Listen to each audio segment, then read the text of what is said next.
Kaido Yamashiro's mansion smelled of cedar polish and chrysanthemums, and Talia Reeves had learned to move through it the way she moved through everything else in her life since coming to Tokyo, quietly, efficiently, and without ever letting her eyes linger too long on anything that wasn't hers to look at.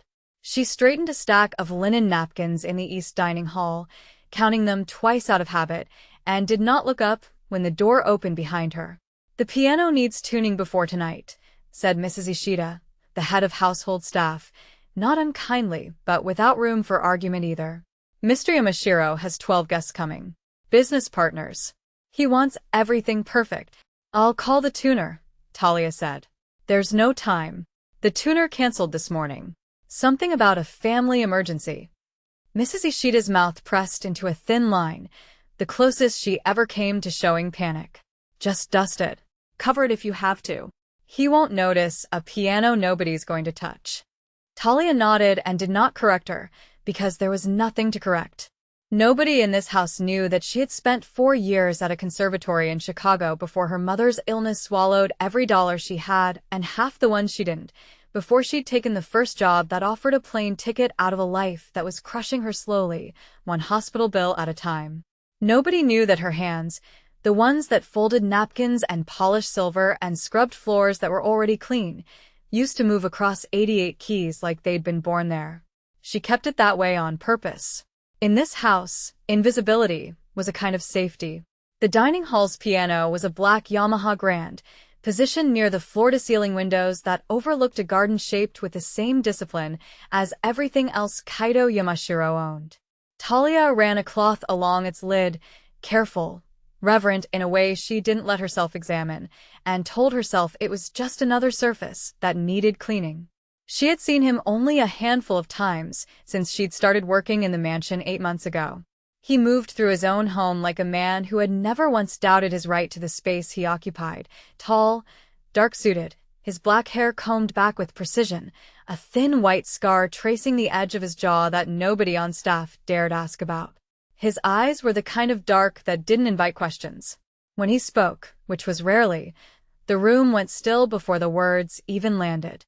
She had learned quickly that in his presence, the safest thing to be was furniture.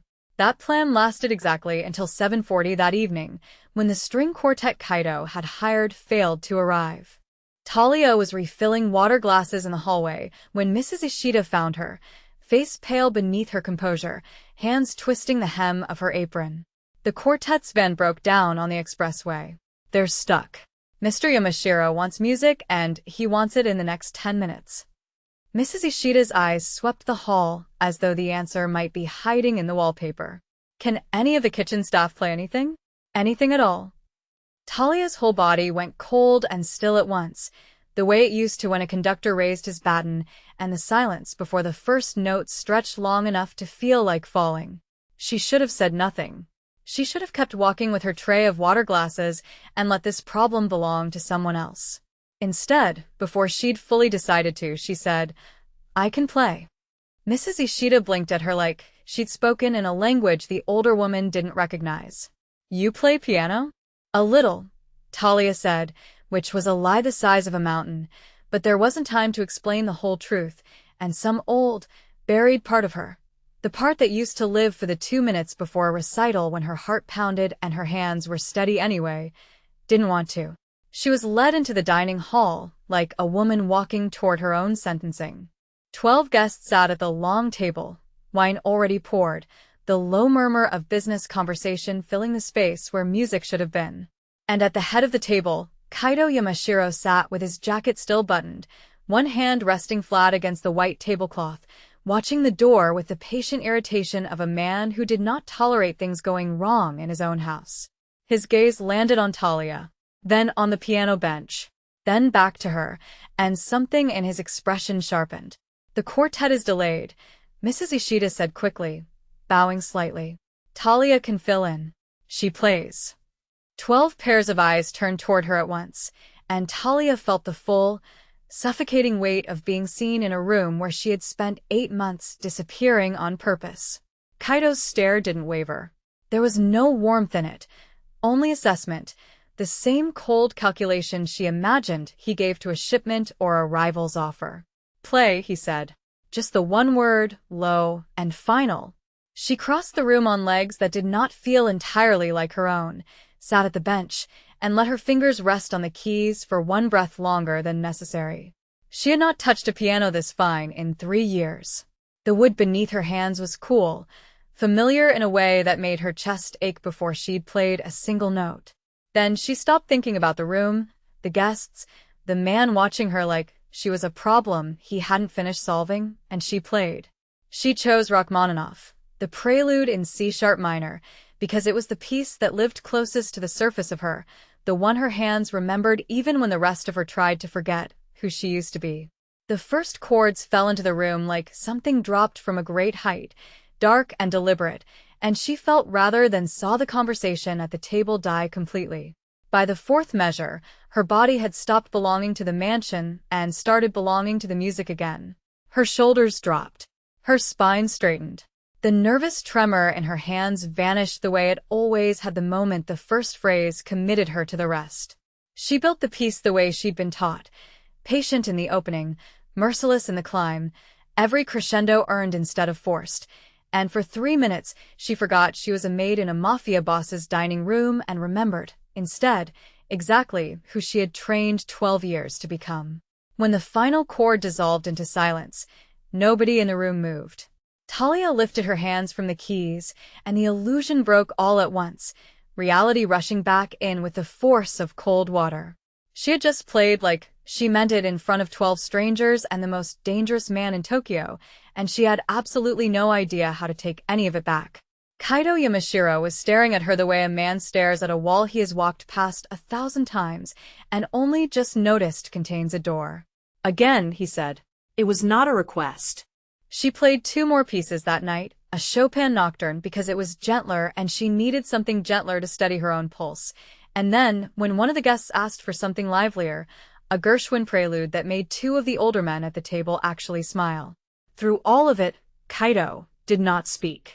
He watched her with the unblinking focus of a man cataloging every detail of something he intended to understand completely, and when the dinner finally ended and the guests filed out into the Tokyo night with their black cars and their careful farewells, he did not leave with them. He stayed at the table, one hand curled loosely around an empty wine glass, and when Talia rose from the bench to gather her tray and disappear the way she was supposed to, his voice stopped her at the door. "Where did you learn to play like that?" It wasn't phrased as a question. Talia turned, keeping her hands folded in front of her apron, the posture of a woman who had spent 8 months making herself small in this house. "Chicago," she said. "A long time ago." "A long time ago," he repeated, like he was testing the shape of the lie. "You play like someone who trained for a stage, not a hobby." "I used to want that," she said, before she could stop herself. "It didn't work out." Kaito set the wine glass down with a small, precise click against the tablecloth. What happened? Nobody in this house had ever asked her that. Nobody in this house had ever looked at her like her answer mattered. Talia felt the old grief rise in her throat, sharp and unexpected, and she swallowed it down the way she'd trained herself to. "My mother got sick," she said simply. "Conservatory doesn't pay medical bills." Something shifted behind his eyes. Not softness, not exactly, but a recalibration, like he was rewriting a file he'd thought was already closed. "You've been cleaning my floors for 8 months. "Yes. And I never knew that." "You weren't supposed to," Talia said, and immediately wished she could take it back, because it sounded too honest, too close to something she hadn't meant to hand him. Kaito rose from the table, and even that simple motion carried the same economy she'd noticed the very first week she worked here. Nothing wasted, nothing accidental. He crossed the room toward the piano, close enough that she caught the note of his cologne, cedar and something darker underneath, smoke maybe or leather. "You will play for my guests from now on," he said. "Formally. Not as staff filling a gap. As what you are." "I have other duties." "Not anymore." He said it the way he said everything, as though the world simply rearranged itself around his decisions, because it always had. "Mrs. Ishida will reassign your work. You'll play twice a week, more if I require it." Talia should have argued. Every instinct she'd built in this house told her to nod, agree, disappear back into the safety of being unseen. Instead, she found herself saying, "And if I say no?" For the first time since she'd met him, something that might have been the ghost of amusement crossed his face. "You won't." He was right, and that was the part that frightened her most. The weeks that followed rearranged the shape of Talia's life inside the mansion in ways she hadn't expected. She played in the evenings now, sometimes for guests, sometimes, she began to suspect, for no one but him.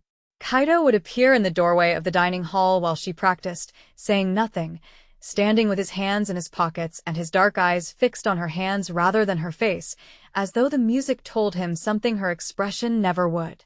She learned things about him in fragments, the way you learn a language by living inside it rather than studying it. She learned that he took his coffee black and drank exactly 1 cup before every meeting that mattered. She learned that the scar along his jaw came from something he never discussed and staff never asked about.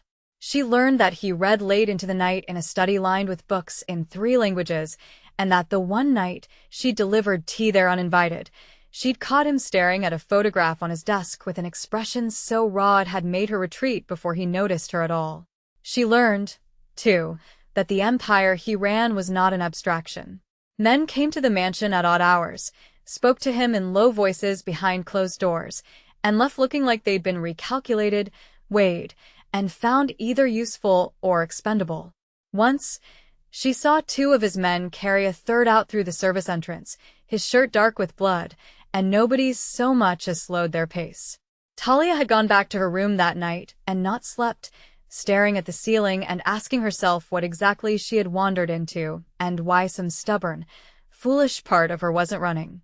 It was 3 weeks after that first dinner, when the danger stopped being background noise and became something aimed directly at the house.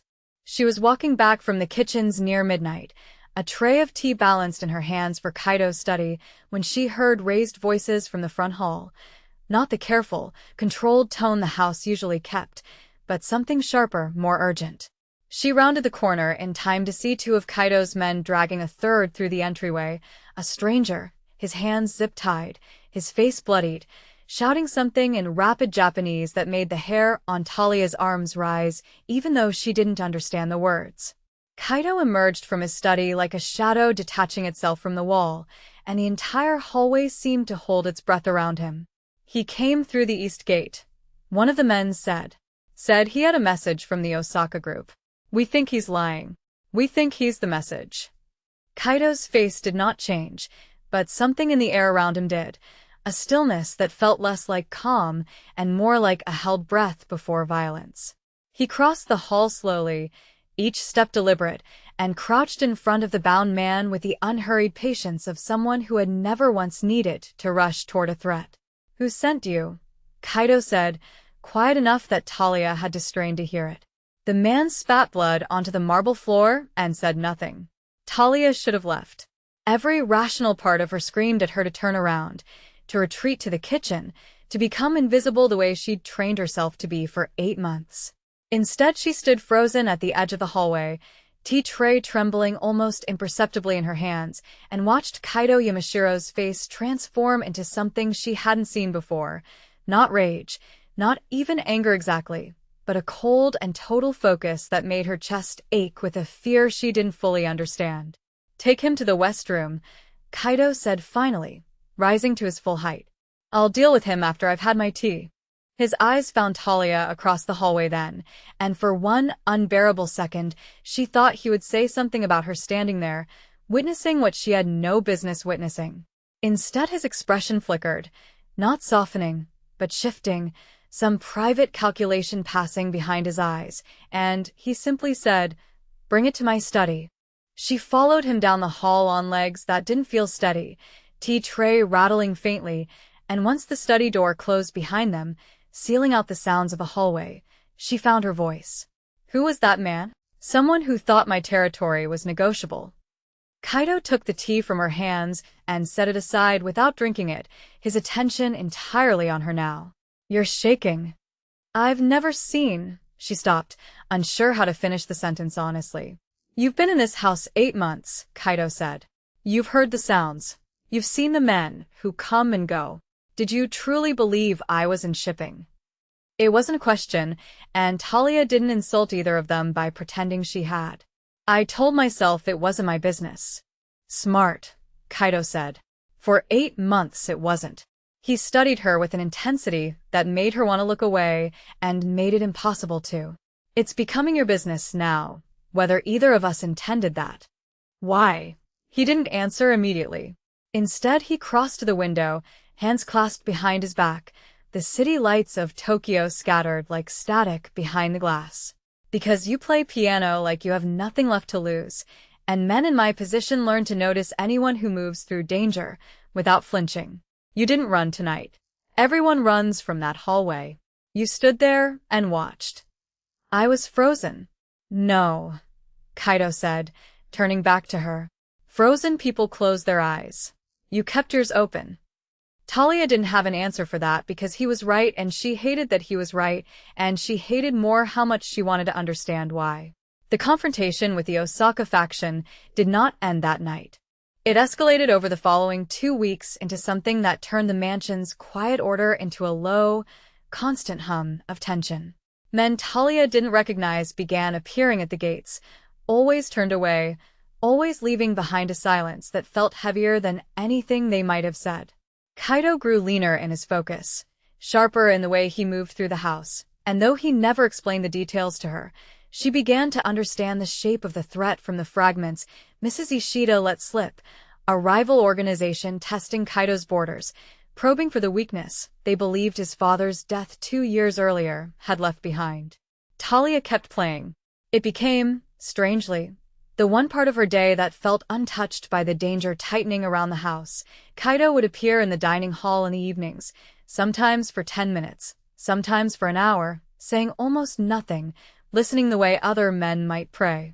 She stopped performing for him and started, without meaning to, playing for him instead, choosing pieces that matched whatever weight she saw sitting behind his eyes that day.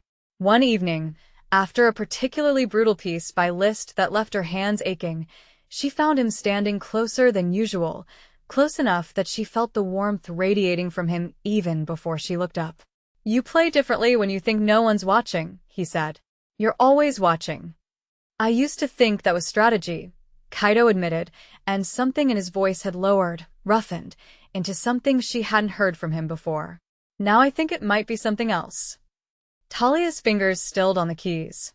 You don't strike me as a man who says things like that by accident. I'm not.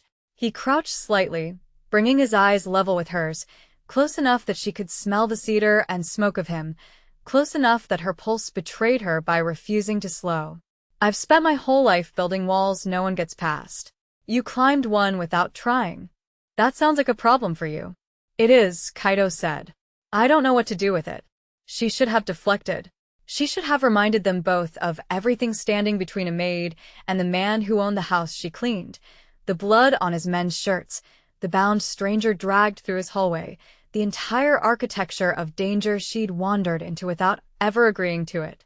Instead, in the charged quiet of the dining hall, with his eyes holding hers like he'd forgotten how to look anywhere else, Talia found herself leaning a fraction of an inch closer before catching herself. Kaido noticed. Of course he noticed. He noticed everything. Not yet, he said quietly, and the restraint in his voice cost him something visible. Not while there's a war outside this house that could get you killed for being near me.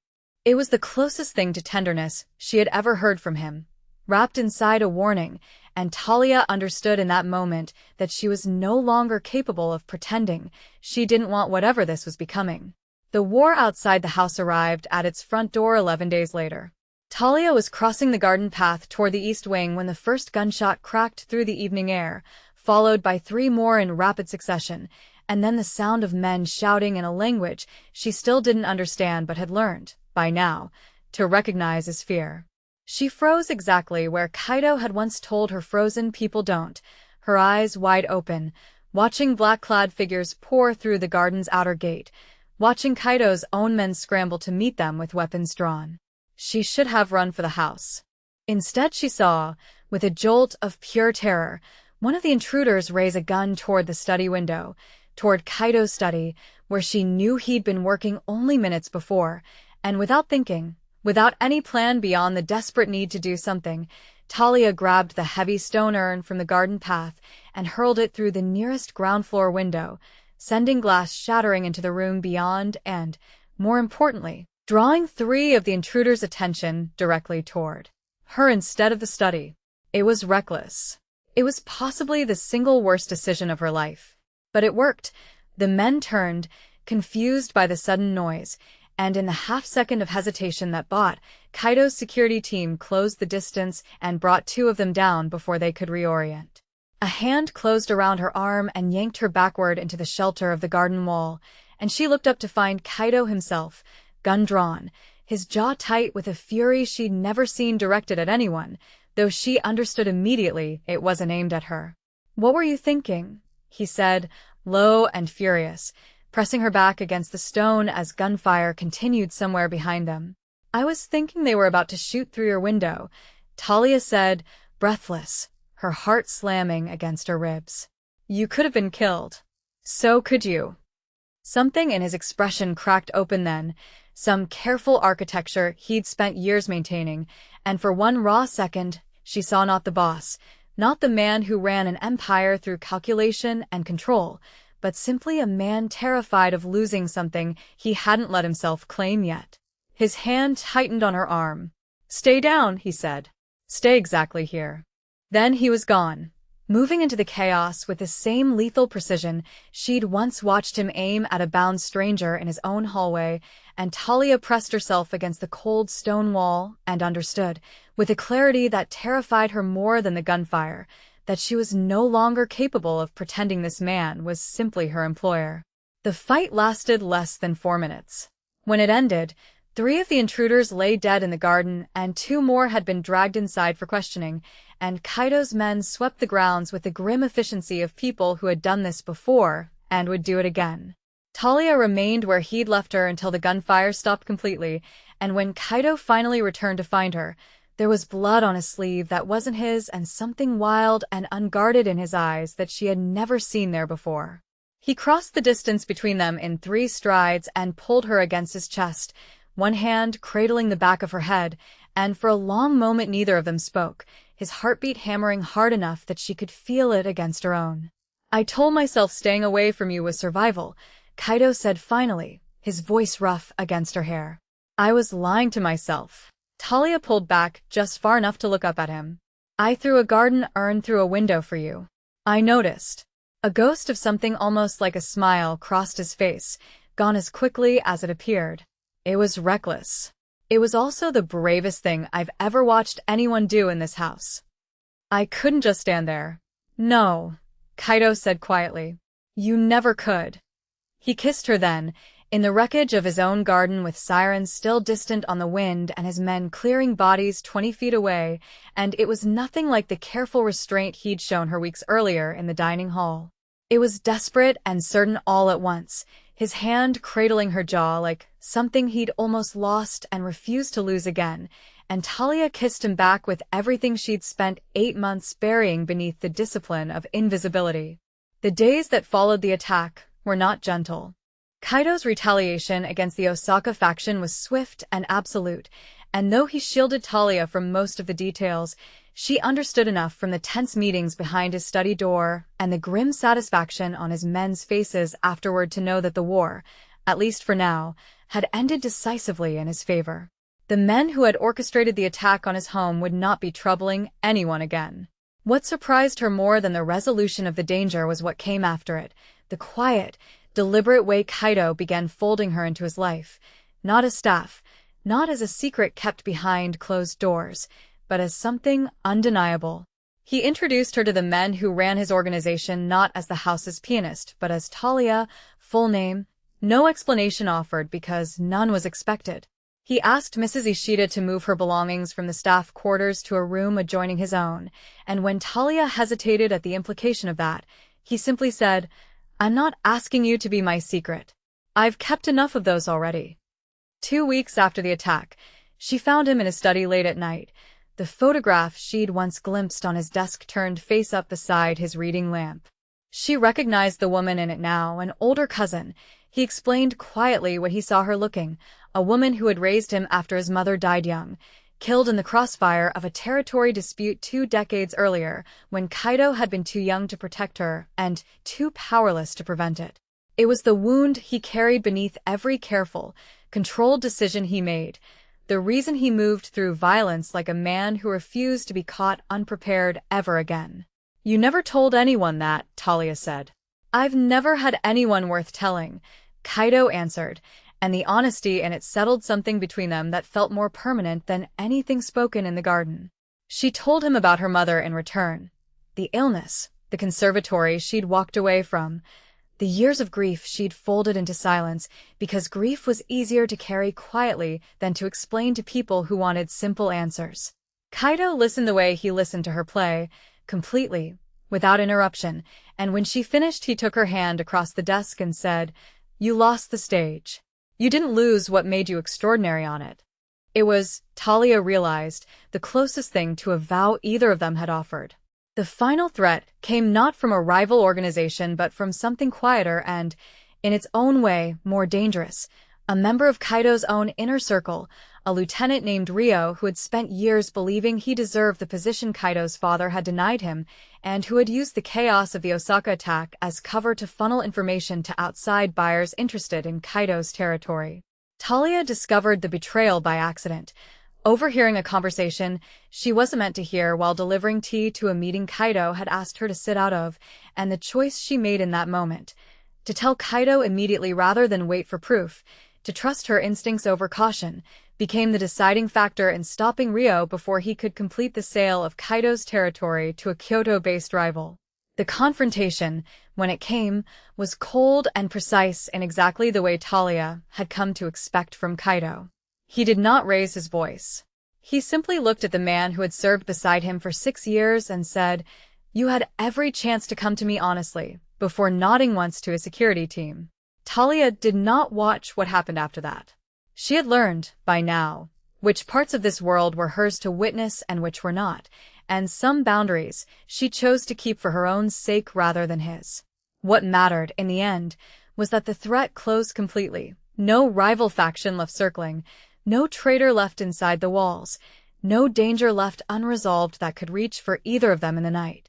Kaido found her afterward in the dining hall, sitting at the piano without playing, her hands resting quietly on the closed lid, and he sat beside her on the bench in a way that felt, after everything, entirely ordinary.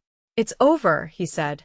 All of it that was trying to kill us, yes." He studied her profile in the low evening light. "The rest of it, the two of us, that's only beginning if you'll have it." Talia turned to look at him fully, at the man who had once seemed to her like nothing more than cold calculation wrapped in an expensive suit, and who she now understood carried an entire private world of grief and loyalty and quiet devotion beneath that same careful exterior. "I threw a garden urn through a window for you," she said. "I think that answers your question." Kaido almost smiled. The real thing this time, brief and unguarded, a version of himself she suspected very few people in his life had ever been permitted to see. "You did," he agreed. "You've been answering it since the night you sat down at this piano and played like you had nothing left to prove and everything left to give." She opened the lid again and let her fingers rest against the keys, and this time, when she began to play, she did not choose the piece for a room full of strangers or for a man testing what she was worth to him.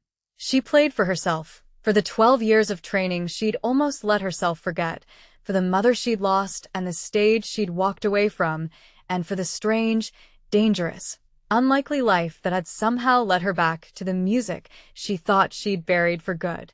Kaido sat beside her and listened, the way he always had, completely and without interruption, and outside the tall windows of the mansion, Tokyo's lights burned on into the night, indifferent to the two people inside who had finally stopped pretending they belonged to anyone but each other.